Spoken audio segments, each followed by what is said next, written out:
Over the last 8 years, I've seen DJs, music producers, artists, rappers, singers, and musicians all make the same mistakes on Instagram, tripping over the same problems which are going to stop them from growing and building an audience, which is essentially going to stop them getting music signed and, let's face it, DJ gigs. In today's video, I've got 5 simple steps to help you understand the platform and help you work out your content strategy. So if you're starting from zero in 2024, you need to make sure you follow all 5 steps, and let's start building a stronger Instagram for you, one that works for you, and a content strategy that's not a chore. And you want to stick around to number 5 because it's the reason you aren't growing any followers. Tip 1, know your audience. When it comes to creating content for Instagram, you need to know who your content's going to be watched by and the type of person you want Instagram's algorithm to show your content to. When you're starting with no followers, Instagram's going to show your content to a bunch of people depending on the context of the content, what's said in it and the words that are in the captions. It's going to then show your content to those people. Then, depending on how those people react to it, if they engage with it, the algorithm will show it to more people and so forth. So for it to do that and your content actually hit the right people and therefore get views and interactions, you need to know what people you're aiming your content for. Who is your ideal follower? What do they look like? What are they into? How old are they? And as we're focused on DJs and music producers on this channel, maybe what music they're into. Now, if you go out and buy loads of fake followers, this is going to severely damage your account and your reach for your content. If you think you're speeding up the process, you're not. Instagram is going to look at the type of people those content's bought for. It's going to try and show your content to those people, and then we're not interested because essentially they're not real people. Your content's going to get no views, interactions, and therefore your content's going to nosedive. So please, please, please, please, please, please, please stop buying fake followers. It takes some time to build an audience, but if you do put the time in, it is completely worth it, and the people will stick with you, and then you'll grow much faster. The same goes for if you're just going to follow loads of people and expect them to follow you back, and if they don't follow you, then unfollow them. That method is so old, and the people that do that, they'll follow you, but they're not into what you're doing, so that means they're not going to engage in your content. They don't know who you are, they haven't gone on a journey with you, and that's going to affect your reach as well. Tip number 2, why are you doing this? When you're looking to find the right people for your audience, you need to understand why you are doing this. Why are you using Instagram? What are you trying to achieve? And also, what do you want to say? Do you have a voice? Social media, i.e. Instagram, TikTok, YouTube, Facebook, is a massive voice and a massive wide mouth for you to say so much and for you to find new fans and new audience for yourself. You can achieve anything with the right strategy, so understanding what you're trying to achieve and what you're trying to do and why you're trying to do it is so important. What do I mean by this? Is the purpose of you building a follower to get more DJ gigs? Maybe you want to tour the world. Then your content should have a constant reminder of you as a DJ. And if you can't get gigs, then maybe this is at home or in live streams or radio shows and recording yourself playing records at home. And if you do play out, make sure you get content every single time. Don't get too drunk and forget. If you have a really big gig, then hire a videographer to get them to make the content for you. The investment you spend out on that person will pay back in gigs over time. Or do you want people listening to your music? Then it's about telling the story of the releases through the release and building a release over multiple pieces of content. And it's not just putting that soundless piece of artwork up and being done with it.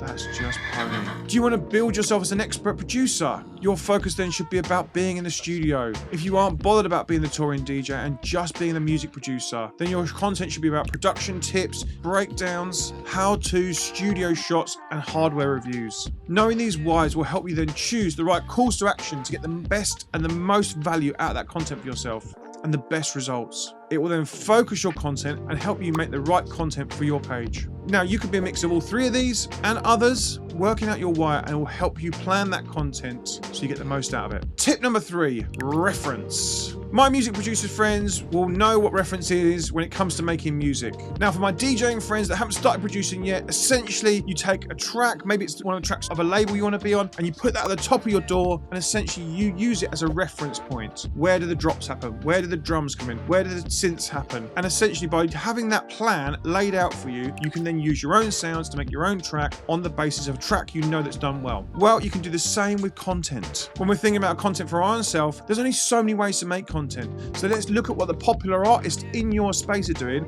the popular DJs, and see what content they're making, and then download it and reference it exactly the same. you can see if your audience is aligned, then essentially you're going to pull the same parts of the content. What is happening where and when in that content? When does the video change? When do the things come on screen? What calls to action have they got? What happens in the video or the carousel? How often does something different happen in the content? Watch their content and count and note it all down. See what changes where and when. Once you know all these points, then you can start using these to make your own content. You're obviously going to add yourself to it and your own music and your own whys, and essentially, but that gives you again that base to make your content. Tip number 4, plan your content. I see so many DJs and producers posting just that new flyer, that new artwork, that podcast artwork, that live stream, that radio show, and it getting no views or interactions or reach, and essentially then sinks and nosedives. The hit and hope approach this is. The I should make content on Instagram approach. These never work and definitely don't work in the 2024 Instagram ecosystem. So start by looking the whole month ahead. What key moments do you have in that month that you need to program content around? Then you can make content to support your why, so you're making content for your audience and you can design your content that way. What is the desired outcome for that piece of content? And there's different types. First up, is it to get people to share it? Then you want a piece of content that's inspirational, or it's great music, or it's a great moment in a club, or you just ask your fans to share this for you and help you out. Is it to get comments? Then you need to spark a conversation by doing something on screen or asking a big question you want answers to. Do you have an opinion on something? Then you need to get that, will then spark a conversation and you'll get comments. Is it to get views or followers? Then that's going to be about music and videos and DJ videos or production content or producer content. And again, this might be only a short clip to spark the interest and spark the getting people to watch it, and then obviously rewatch it and rewatch it. Depending on the desired outcome for each piece of content, you can then come up with ideas for each piece of content.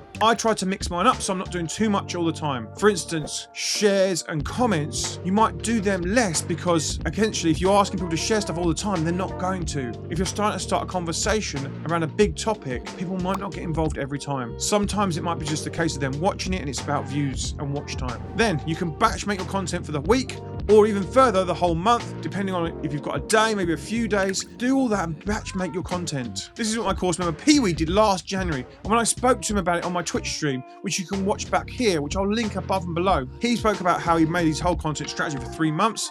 He built it, he designed it, he speaks about the ideas behind it and how he made it. He then did that for 3 months and then basically spent 3 days making his content, and then that was done for 3 months, and he spent the rest of the time making music, giving himself less headaches. By batch making your content, it massively saves you time. You can plan your content, but also you can plan the content to link between each other, so you can make your content bingeable, which means people will watch more of your content. Tip number 5, what are they landing on? So we've worked out who your content's for, we've worked out your why, we've worked out your content strategy, we've batch made some content, and we've started scheduling it out. And then maybe it started getting some views and engagements, but it's still not turning into followers, and it's still not converting into your desired goal. Well, this is down to 2 points. And the first is, what does the page look like when they land on it? Is the channel optimized? Does your bio tell you the person, what they're landing on, who you are, and essentially how to book you? Have you used the highlights section to focus where you're sending the person next on their next journey? Is your content asking them to follow? Maybe they've heard your new track, follow me to hear my next tracks. Ask them in the captions. The second point, and this is seriously important, are you using the app? Or are you one of those people that have posted on Instagram and that's me done? Because let's face it, you don't want to use social media, so you've posted and gone. Well, by leaving, you're not doing a key part of the social media. You're not being social on the social platform. You're not using the platform. You're not interacting with others. And by interacting with others, the social media platform and the algorithms will see that you're being social. You'll see who your friends are. The platform will start showing your content to your friends, which then drives comments and engagements for yourself. The other part is the curiosity of human nature. When you see someone that's in the comments and you're thinking, oh, that's a banging profile picture. Who are they? You click on it and go and have a look at their page. And if you're landing on there and you've done points 1 to 4, then that's going to convert into new followers. Do you want a cheeky Brucey bonus tip?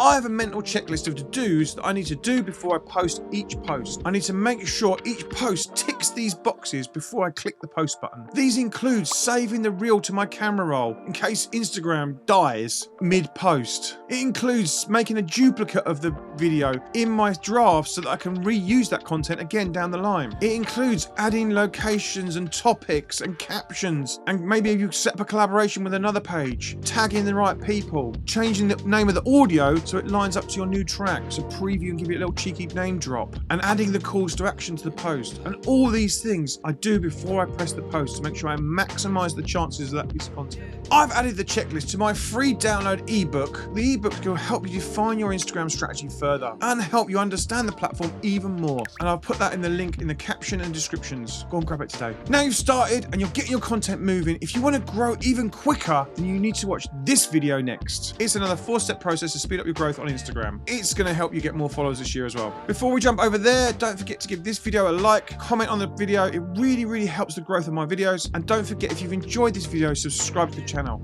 I'll see you over here. I'll see you over there. Bye-bye.